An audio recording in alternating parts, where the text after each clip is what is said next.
future is near.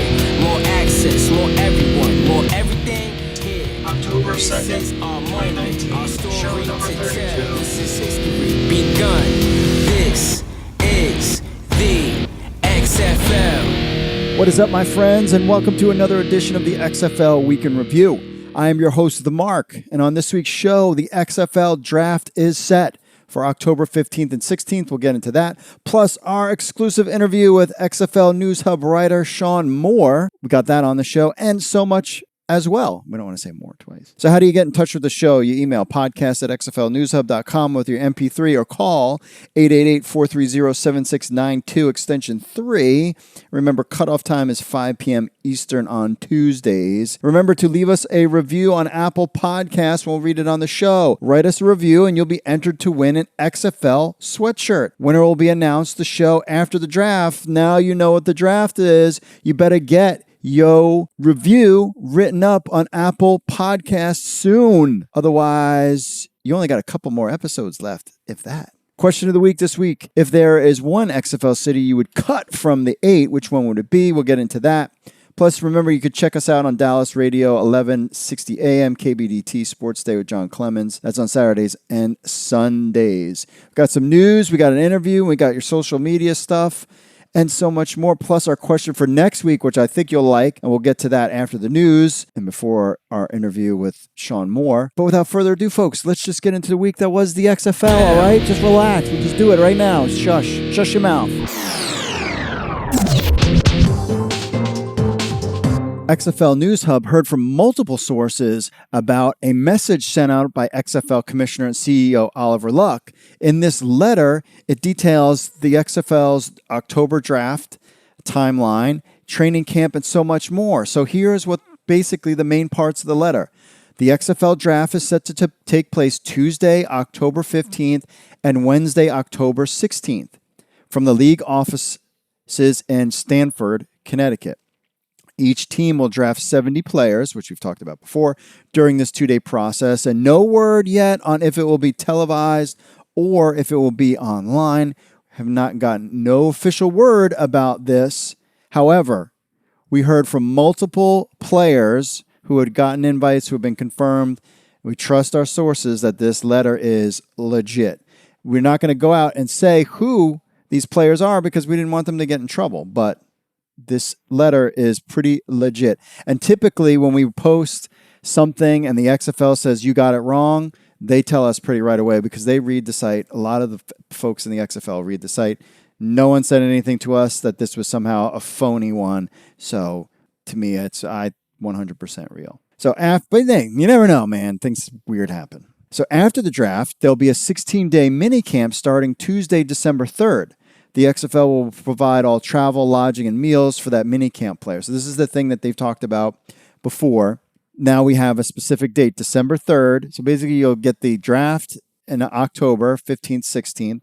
Then you'll have mini camps as these players are kind of figuring out and coordinating. And then you have the Thanksgiving holiday and all that, and Halloween. Not that that really matters. Then the XFL will start their mini camps in the beginning of December. That will be a 16-day mini camp leading up to basically Christmas. Players will be paid every 2 weeks following the beginning of mini camps. That will remain as long as they are on the active roster or on injured reserve through the end of the league year, which is May 31st, 2020. So once you're signed on to an XFL roster, you're getting paid every 2 weeks from December all the way until May. So if you're making 60, 70 grand for a couple months worth of work, that's pretty good.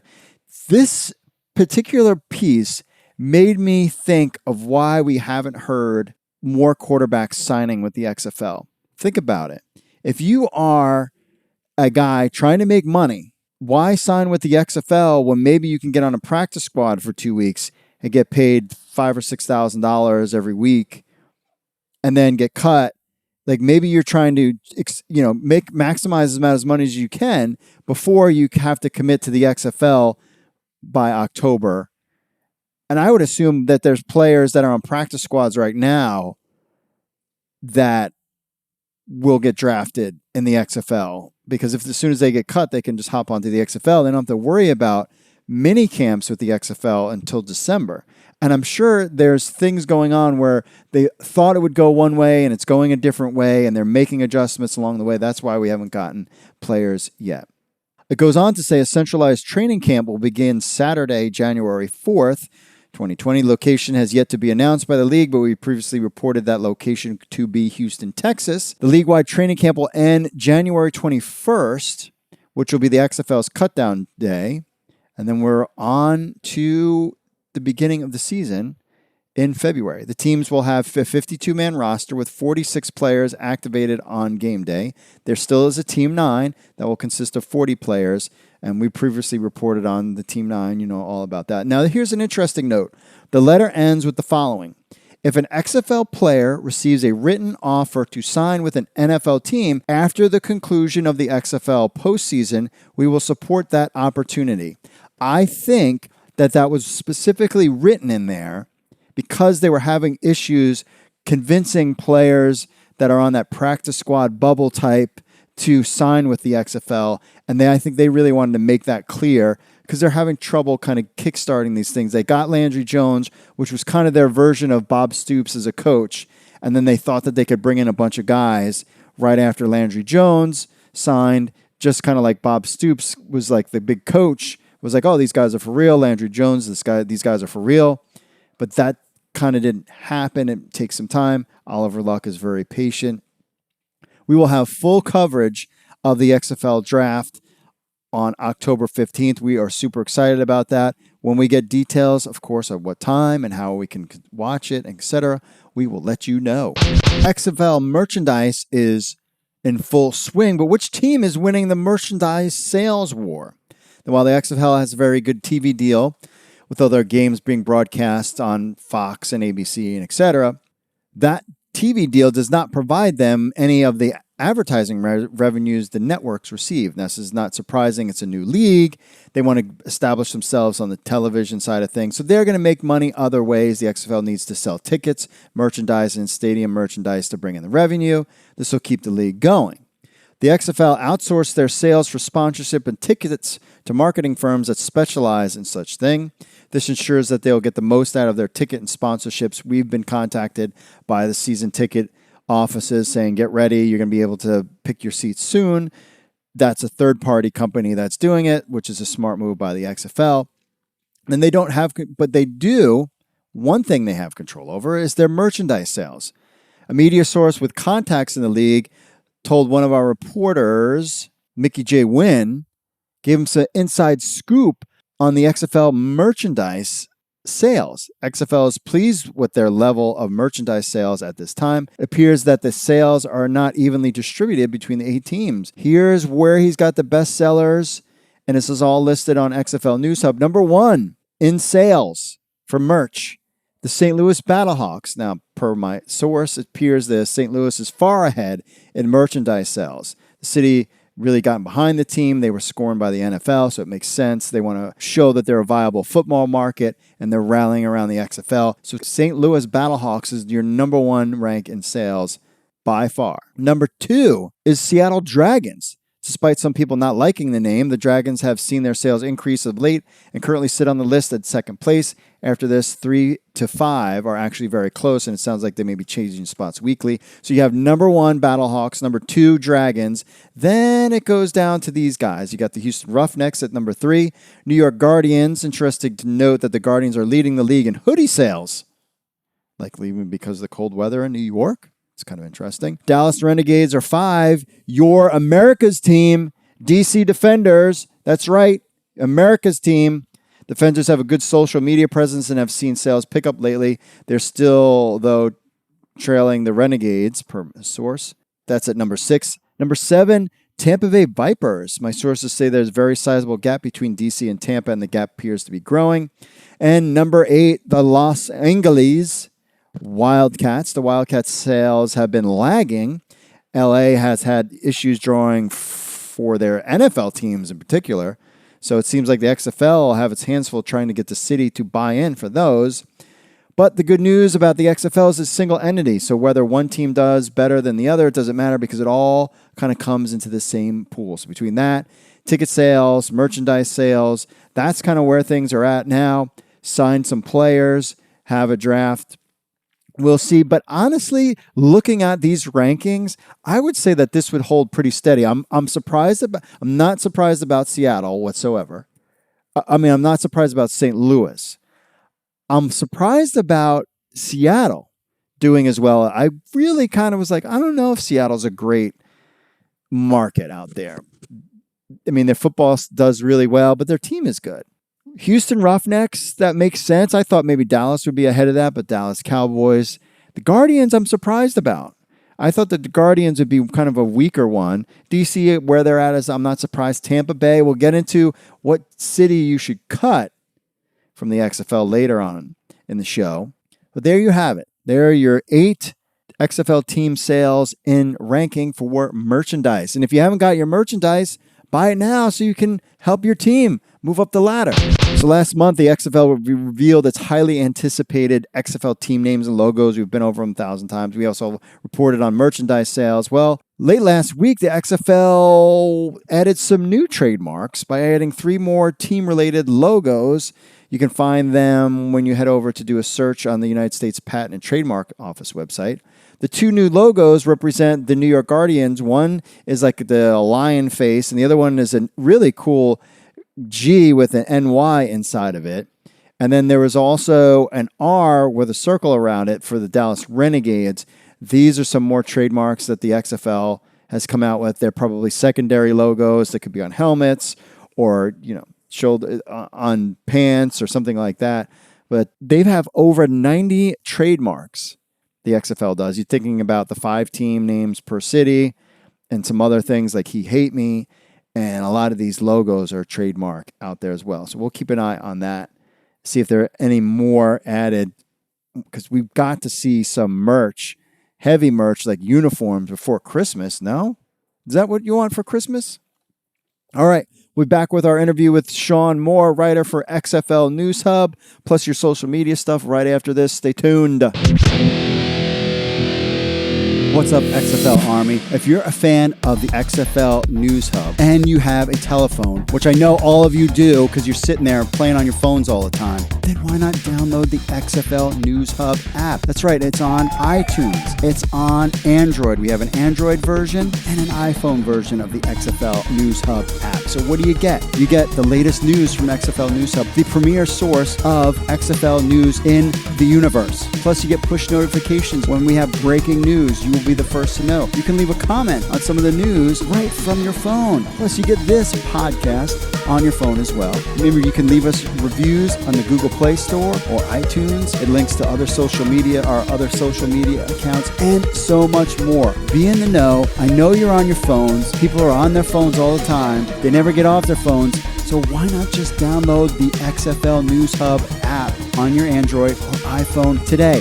All you need to do is go to the Google Play Store or iTunes and just type in XFL News Hub. That's XFL News Hub. Download our app on your phone today. All right, we are back. Now, our question for this week is there one XFL city you would cut from the 8? Which one would it be? We'll get into that in a little bit. Next week's question: which 2 XFL teams should play the first XFL game? Do you have Dallas and Houston be the first game? Do you have New York and DC? What's going to be that biggest draw? Who is going to have the best game? Who is the premier game for the XFL? I cannot wait. I've talked this before. I cannot wait for the Super Bowl. I'm so excited to watch XFL commercials during the Super Bowl and check all XFL News Hub and see the traffic just crush the site. It's going to be so exciting, especially the draft. We have no clue what's going to happen with XFL News Hub in the draft. Adding new writers, we're growing our team, working on videos, all sorts of stuff is coming. We're so excited about the season kicking in. But so, which 2 XFL teams should play in the first XFL game? Leave us your thoughts next week. 888-430-7692 extension 3, or you can email podcast at XFL News Hub. Plus, we'll hit out the social media. So, without further ado, let's get into our interview with XFL News Hub writer Shawn Mohr. All right, on the phone with us is one of our own XFL News Hub's Shawn. How do you pronounce your last name? It's more. Mohr. All right, that's easy enough. Shawn Mohr is with us now. Shawn has been with the XFL News Hub for the last several months, writing all sorts of articles, getting us traffic and interest. So I always ask everybody who I have on the show to give us your kind of superhero origin story of. So how did you get from an or a high school person and get involved from that to the XFL? Well, it's been a long road. I'm currently an IT manager and been doing that for about 10 years now. And at a high school, unfortunately, I did not finish, but I just kept on working, doing odd jobs, pretty much the entire time. So, and then I just happened to stumble across your article about needing art or authors. So I was like, well, let me go ahead and give it a shot. So what was your reaction? So were you in watching the first iteration of the XFL or remember the first iteration of the Yes, XFL? yes, I did. I was extremely excited for the XFL back in 2001 because it was something new and, it was, innovative, but unfortunately it didn't last. And unfortunately, the gameplay wasn't that great. So, but yes, I definitely was interested in the XFL both times. Yeah, I can remember when I first watched the XFL in 2001, I was kind of interested in it. And I actually even did a fantasy football league. I think it was like on Yahoo or something. Hmm. They and I mean, but I knew none of the players. Like I knew like who Right. Tommy Maddox was, Yeah. and but I remember like doing it like like being interested in for a couple weeks, and then just kind of was out. Yeah. And I was That's like, eh. Yeah, that's kind of how it was for me. It just really lost my interest pretty quick, after the poor, gameplay and everything. So what was your reaction when you heard that the XFL was returning? You know, Honestly, I was a bit hesitant, I guess you would say. I just, like most people, I had the 2001, successful failure on my mind. But once, they started announcing Oliver Luck was going to be involved and that they were actually going to go after talented players, I was all in. I really like the idea and I like the direction that they're going. Now, what about the AAF? Did you follow that at all? Oh, you know what? To be honest, I love the AAF. I was a huge supporter. I watched every game, and the gameplay was amazing. I really think that if they would have played their cards right on the finances, that they would have, been successful. But unfortunately, they folded. We all know the story, and now we just have the XFL to look forward to next year.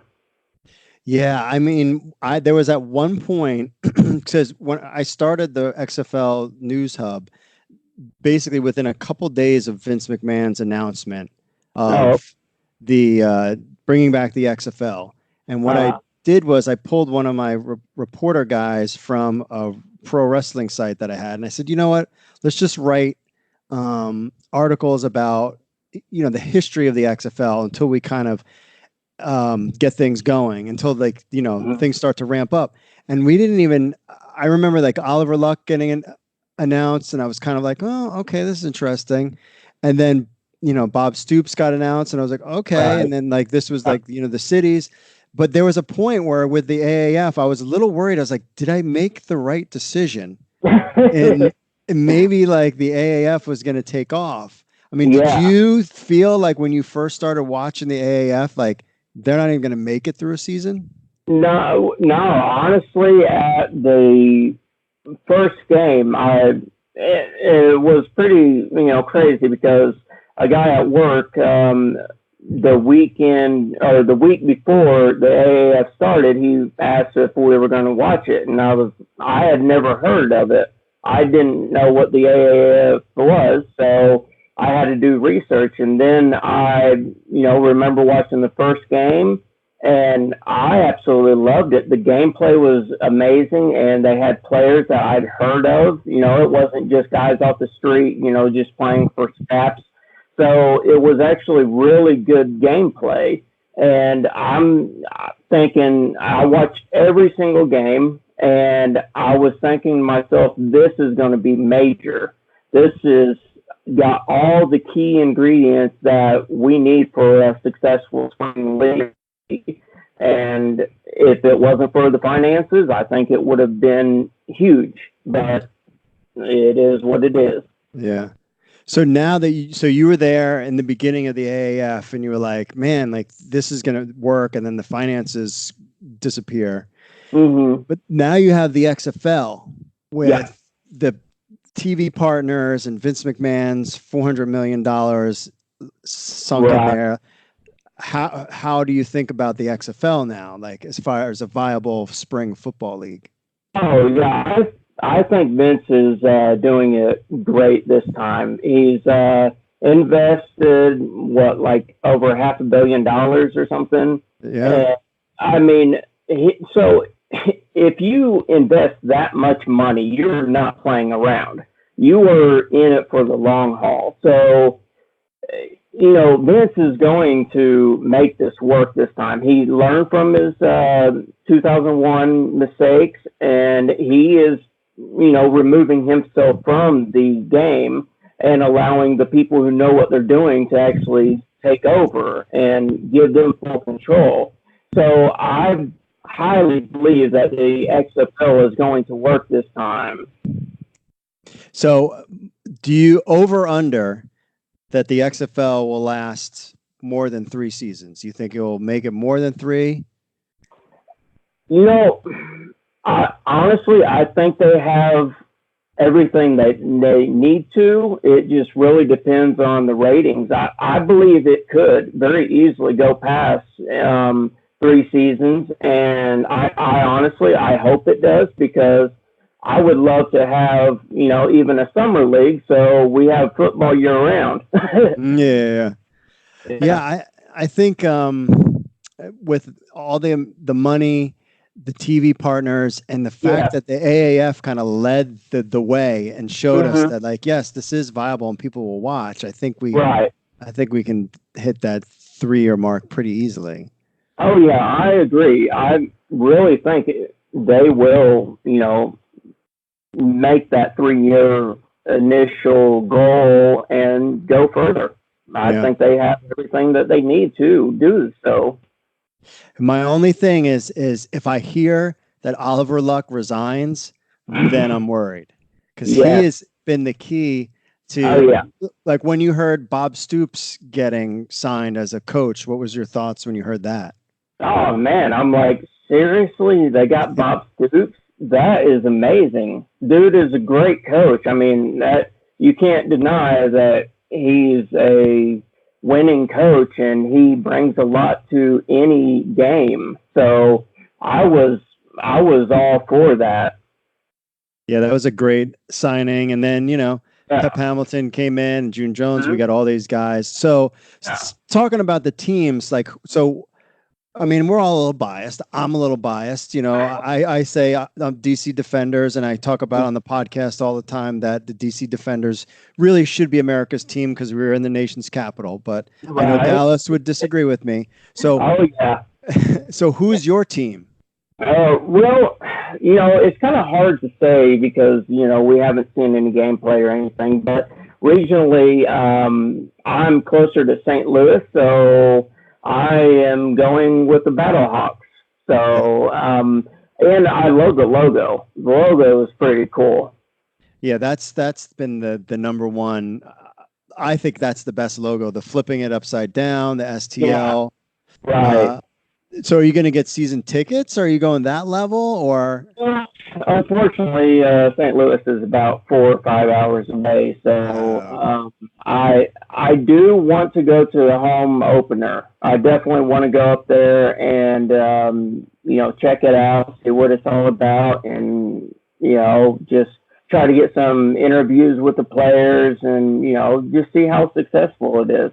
Yeah, no, definitely. We will do what we can to make sure, see if you can get in there. Yeah. So what do your friends say when the topic of the XFL kind of comes up?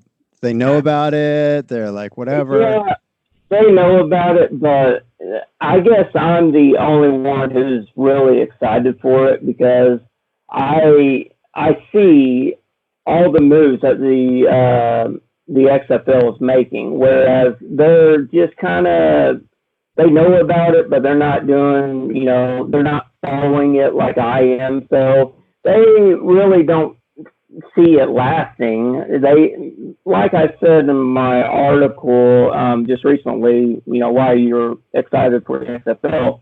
Most people have that 2001 version on their minds, and they can't think past that. So they don't think it's going to last. And honestly, I can understand their logic in it, but at the same time, they've learned from their mistakes. So it's going to work. Yeah, I agree. And so for the XFL News Hub fans, like what kind of topics are you thinking of covering as we get closer to kickoff in February? Well, I'm a guy who loves the comeback story and second chances. So I've compiled a list of all the players who, whether high school or college, and they had, an accident or, an injury that prevented them from playing. So I want to do an article like that. And I want to also do, some articles about, the teams that do the outreach, to the communities. I really enjoy reading about those articles also. So I have quite a few plans for it. Excellent. Yeah, there's been some stuff out there now with coaches meeting with high school teams, and I think that's something that makes the league so unique, but also at the same time, it's drawing fans' interest. I mean, if you have a football coach show up at your high school kids' practice, you're going to be like, well, what is this XFL thing going on? Right. So. And, honestly, I think a lot of kids are going to bypass the college and go right into the XFL because, I mean, really, how many kids go to college and have a career-ending injury and they're out? So they've made no money. They have nothing to really show for it but some, school records. So if a kid can, go and make, $250,000 a year, I really think that's going to change the game for the NCAA. Yeah, I think that's going to be interesting to see how that plays out. Because we could get, that piece has really been very disruptive, and that's been like a topic of conversation. Anytime like they talk about college players, especially Trevor Lawrence and those kind of guys, and how many stories have we heard about guys, especially of what you're going to cover for XFL News Hub, about these guys who had some injuries and then now are trying to make a comeback in the XFL. Yeah, I really think that there's it's going to be a big impact. I really think so. Yeah. So we got the XFL draft coming up. Do you have any couple guys that you're looking out there that you really hope gets drafted to the Battlehawks or? Yeah, I really like Trent Richardson. I remember him playing at Alabama. Now I know he's the topic of a lot of jokes about not finding the, gaps and, all that stuff in the NFL. But if you can remember him playing for Alabama, he was a beast. I mean, dude was running all over the players. So I would be interested to see Trent Richardson, going to the Battle Hawks. And, I think Landry Jones would be a great, fit. But I believe that Bob Stoops is going to do everything in his power to, draft him because of their history. Yeah. Yeah, those are some good names. And so where can people find you aside from XFL News Hub? Where are you at on? Yeah, I've got a Twitter account. It's at Shawn.Mohr1981. So you can follow me there. And I'm honestly, I've just started using Twitter, so I don't really know a whole lot about it. So, learning as I go. Yeah. It's funny that I didn't realize how much of a great tool Twitter is just for XFL ideas, news, what's kind of the feeling that's out there. So, yeah, I think Twitter seems to be the place for sports talk, especially with the XFL. So, cool. We'd like to thank Shawn Mohr. You can find him on XFL News Hub and his articles, all that other good stuff, and find him on Twitter. We'll link to his profile in the show notes so you can check it out there. And Shawn, thanks for taking time to hang with us and talk XFL. Oh man, you're awesome, man. I loved it. Thanks for having me, and hopefully we can do it again soon. All right, sounds good. All right, we want to thank Mr. Shawn Mohr for coming in, hanging out with us, talking XFL. It's great to have him on.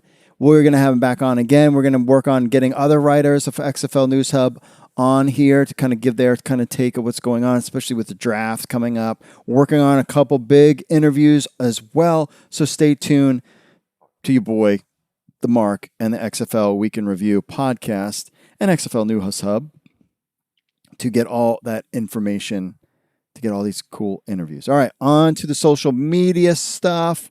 We'll hit up Twitter. Jones143, I really hope you guys sign a better merchandise deal. The logos on the hats, shirts, and hoodies come in small. The shirts never fit the way they should, too. I still love the league and will support it, but we need a better clothing company. Really? Wall Street One also goes on to say, me too. I really hope the jerseys look big time and they come out with a better clothing deal ASAP. The print on the shirts shrink and smell like glue. Really? I have an XFL shirt on and I got my XFL hat and they were great. So I don't know what's going on with there. Steve, checking in. Just my opinion. This is all on Twitter. Just my opinion, but even with the publicity that would come with it, he's talking about Antonio Brown. Could blow up in the XFL's face. Seriously doubt he would come for the money the XFL could offer anyway. And they should not, all in caps, make an exception for him or any other big name that comes up at this point. There was that other guy that was just kicked out of the league for the Rams. They're not interested in him either. That headhunter who basically knocked out Antonio Brown and probably made him. That's what made him crazy, because we've talked about that before on the show. That he was kind of normal, and then he got that big fit burn. It starts with a B. Burn offense or Vince something or other. He's not coming to the XFL either. He's out. I don't think the XFL is going to want anything to do with him, because if you didn't get your act together in the NFL, like what's you going to change your ways in the XFL? They don't need that, and they don't want that. So good luck with that. Just tackle the guy. What's the big deal? So yeah, Antonio Brown is out, and so is this other guy, Bonifits or something. Stone Cold 10X is at XFL News Hub. Michael Crabtree got released, XFL bound. How about Des Bryant? Des Bryant I don't think Michael Crabtree will do it. I don't think he's interested. I think he's kind of wheeling it down and then he'll be done. I doubt he would. I would be stunned if I think Crabtree thinks he's better than what he actually might be. I don't think he would do it. Des Bryant, I thought this name out there too. Why wouldn't he give it a shot? He's coming off of ACL. I mean, just show that you got some game in the XFL. That could help him get right back in the NFL pretty quick. I'm a little surprised about that one. But yeah, I agree with you. Mickey J. Wynn checking in on our question about kicking out a team. He says it would be a toss-up between Tampa and LA. Well, clearly he knows because he wrote the article about the merchandise sales. And Steve checking in. My XFL hat and other sticker came in. My ride post later. XFL, let's go. Can't wait. So he got his XFL Dragons, Seattle Dragons stuff, and sent us a picture of this. If you get your XFL swag and you just want to @XFL News Hub on Twitter, tag us on there. We'd love to see your stuff. I mean, looking at his picture, the stuff looks fine. I don't know people hating on the merchandise, unless they could be trolls. There's plenty of trolls out there. No questions about it. On to the YouTubes. Doing very well. As Heel. So love your opinion. Really in big support. Almost always follow the news about the XFL, but by just always looking at XFL News Hub is just what you should do. We are the number one source in XFL news. And I might even say we're the number one podcast in XFL as well. We have stats to back that up. Recently, I've seen to show us that our podcast is doing really well, too. He said, really considered about subscribing you. Oh, well, just subscribe. All you have to do, as heels, press a button. Press a button and you subscribed. How dare you? Just press the button, as heel. You know you want to. Boris checking in. Antonio Brown is not allowed in the XFL because of his actions. That's true. Stone Cold 10X hit us up on the Instagram or the Twitters. Now he's on, I assume it's the same guy. On the YouTube says San Antonio would be a great place for the XFL in the future. All they have are the Spurs, but they are hungry for more sports team. I know that firsthand. Don't think 3 is too many in Texas. If San Antonio, Houston, Dallas can each have a basketball team, it's worth a try since football is more popular in Texas. This is absolutely true. We've went through this, and one of the guys messaged once before, and I agree with him, probably want to hit some other target areas than hitting a third Texas. Urban Delinquent says, should have a team in Idaho called the Potato Mashers. The Potato Mashers. I'm sure that would sell some seats. What's the one? The Isotopes or something from The Simpsons? That was a great name. And then they named something the Isotopes. Isn't that right? Question of the week on Instagram. Raider_Chiefs. They should have gone to areas that don't have NFL teams. Those areas will show up to games the NFL city won't. That was not the philosophy of Oliver Luck and company. They felt that they could just use the big cities because no one else has really tried to do that. Everybody tried to go to the secondary markets, but go to the big cities with the big markets and that's where you establish your foothold, and then you can build out from there. Fred JMZ _1776 cities like San Antonio, San Diego, Memphis, Orlando, Oklahoma cities. These cities are dying for pro sports team. But I don't know what y'all talking about. We're talking about America Guy 1776 says Los Angeles and replace it with San Diego or Oakland. Talking about city to cut. Anthony _Johns 534. One of the Texas teams. They don't need two, especially when Philly and Boston don't have one. And Justin's one of the two teams in Dallas, Texas. Cut Dallas. We need Houston team. The Roughnecks will win the championship before the Texans. Calling it now. The Roughnecks will win a championship before the Texans. Before the Dallas Cowboys? The Roughnecks it'd be really interesting. Could you imagine Johnny Manziel on the Roughnecks and they win it all? Just how much buzz that would get around the league. On to Facebook real quick. We're talking about the XFL draft. Scott, wish we could get a hold of the draft pool list. Me too. We'll reach out to them once it is live. So could we get a full list of the 700 players or all the eligible players? Joseph says, hope so. Where are they drafting from? Andrew, they're drafting from Connecticut. But Ricky asks next, will it be televised? We don't know what they're going to do. Will they simulcast it? Is it going to be on at noon? I would assume it would be on at noon because then you have California. But is it going to be at night? And how long do you need? I mean, if you're doing 70 rounds, so 35 a day, each team gets a minute or two to pick, and there's 8. You know what I mean? Like, do they calculate it out? Is it going to be like could you imagine it's on prime time? Like on ESPN on a Tuesday night? The XFL draft? That would be huge. Huge, huge, huge for the league. Talk about a big way to kick things off. On to our question, if there was one city you could cut from the 8. On the Facebooks, Jeff says, LA, they have so much to do in that city, so why have a team that could possibly not have any support if they have a bad game or two? I'm not thinking LA is a great sports town. I mean, but they are. Dodgers do well, right? Lakers do well. Corey says, New York and Los Angeles already has 2 teams. They probably could survive without an XFL team. Paul says, everything is perfect. Kind of agree with him there. I think everything is good. Brandon says, does Dallas have a team? If they do, then definitely cut Dallas and bring it to Detroit. Billy says LA and move them to Portland. And Alphonse says none. They are all fine. Saying relax, you people. Everything is fine.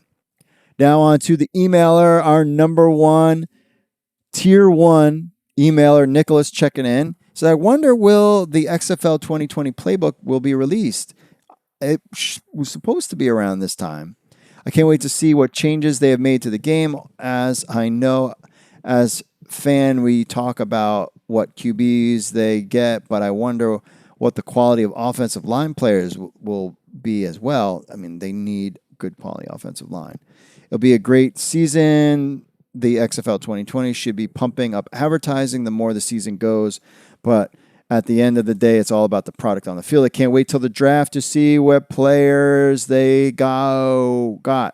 Go 2020. Nicholas checking in as well. All right, that's it for the show this week. Lining up some more guests. Stay tuned for that. Looking for official word on when the XFL draft will be. I wonder if they're just trying to finalize how they're going to televise it. Ticket sales, we've heard anything that we'd heard from this week or next week as far as securing tickets, buying tickets to games, all that stuff. That all needs to come out before the draft. There's no doubt about it because people are going to be amped and ready to spend some money on the XFL after hearing the draft. Can't wait. Everything's coming up. We're in October. We got October, November, December, January, and February, my friends. 5 months. So here's what you got. You have draft. You have Halloween. You have Thanksgiving, Black Friday, XFL mini camps, Christmas, XFL major camp, Super Bowl, when the Ravens win the Super Bowl, and then XFL season. And then we watch the XFL, have a good time, and then it's summer. Life is good, my friends. God bless y'all. Remember, if you want to be part of the show, you email podcast@xflnewshub.com or call 888-430-7692, extension 3. Follow us on Facebook, Twitter, Instagram, and YouTube. Just look up XFL News Hub. If you can't spell it, then get off a computer. It's pretty simple. XFL News Hub. Simple. Plus, remember our Android app on Google Play, iPhone app on iTunes. Leave us a review on Apple Podcasts. We'll read it on the show, and you'll be entered to win an XFL sweatshirt. Time is running out because we've said that we will announce the winner of the show after the XFL draft. So time is running out. Leave us a review. Leave us 5 stars and just write something. Love the show. That's all you need to do. And remember, you can listen to us on Apple Podcasts, Spotify, Google, YouTube, TuneIn, iHeartRadio, and Stitcher. Everywhere, every single platform that has podcasting on it. And for show notes, go to xflnewshub.com/XFL-podcasts to get all the things that we've talked about, including Shawn Mohr's social media stuff. You can follow him on there. Just head over to XFL News Hub. Just click on podcasts and you can find it all on there. So thanks for listening, my friends. Hopefully we have more breaking news, and just stick with XFL News Hub, your number one source of all XFL news, proven statistically. Anybody else can tell you they're number one, but they're not, because I have the data to back it up that says we are absolutely number one, and our numbers prove it, and keep growing and growing every month. So thanks for listening. Mahalo to all my homies in Hawaii. can't wait to go back. God bless to all you out there for listening to the show. Hope God's good to you. And I will see you all later.